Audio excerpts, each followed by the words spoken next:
Let's bring into the conversation Democratic Senator Chris Murphy of Connecticut here to talk about a range of issues, but do want to ask you for your reaction to the judgment yesterday in New York against the former president of the United States, the likely nominee to be the Republican candidate for president to run against Joe Biden, that he was found liable for sexual abuse and for defamation.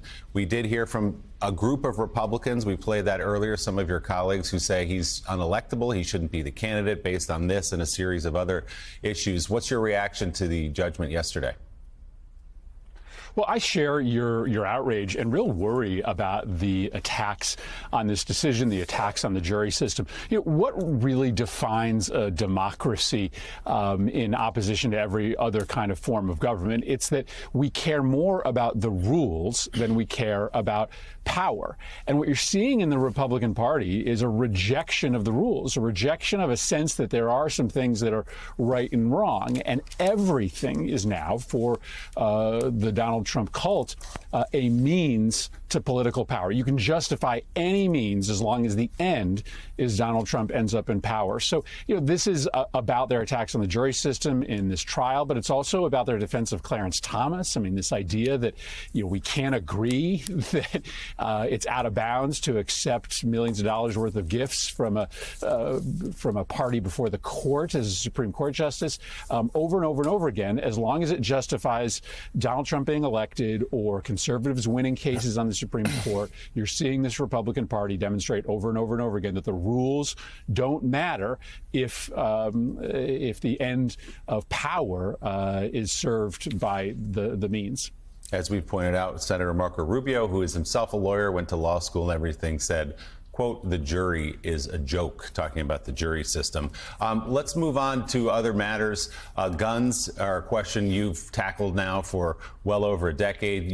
After the shooting in Uvalde almost a year ago, you were able to come together with some Republicans to get some bipartisan legislation done on gun safety. Another horror just a few days ago in Allen, Texas, where people shopping at an outdoor outlet mall were mowed down by a man with a semi-automatic rifle. We talked about this yesterday. There's a 6-year-old boy somewhere in Texas right now who's being told that his parents and his little brother are not coming back, and then he will grow up without parents and without a brother. Do you see any more movement? You got movement about a year ago. Is there anything else to be done here on the federal level on guns? Well, absolutely. And what you're seeing is some pretty extraordinary momentum around the country. In Texas, the state legislature has actually moved forward on a bill that would raise the age to buy an assault weapon to 21. It still faces hurdles and barriers, but that's a significant development.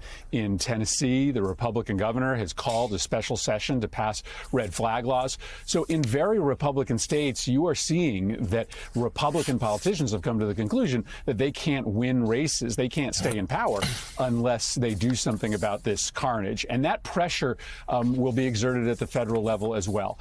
So we're meeting as a Democratic caucus tomorrow to talk about our path forward. We're exploring potential avenues of progress or compromise with the Republicans.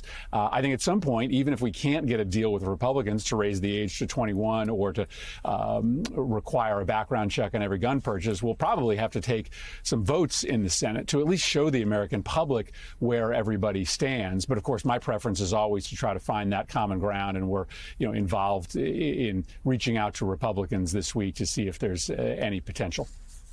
Senator, in another effort to protect children in a different way, you are part of an effort to pass legislation that would ban kids under the age of 13 from using social media. It would also require parental permission if you're under 18 and prevent any targeted advertisements to children, anyone under 18 years old. Give us an update as to why you think this is important, and also what you think of its future. Can this pass?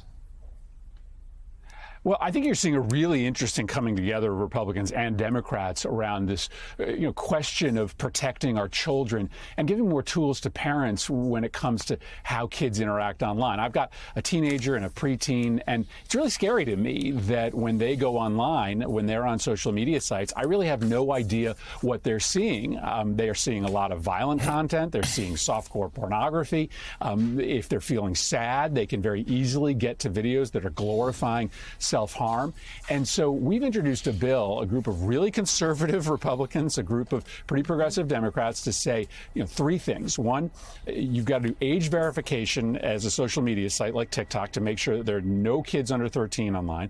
Parents have to give permission for kids 13 to 18 to be online, 13 to 17. And then these social media sites can't use the kids' data to boost their algorithm, right? You can't purposefully addict a kid to social media based upon what they're swiping and what they're watching. This is a tough bill, no doubt. But I think you are seeing more and more Republicans and Democrats agreeing that we've got to do something. We've got to give parents some help here. Absolutely. Senator Chris Murphy of Connecticut, thank you very much for being on this morning.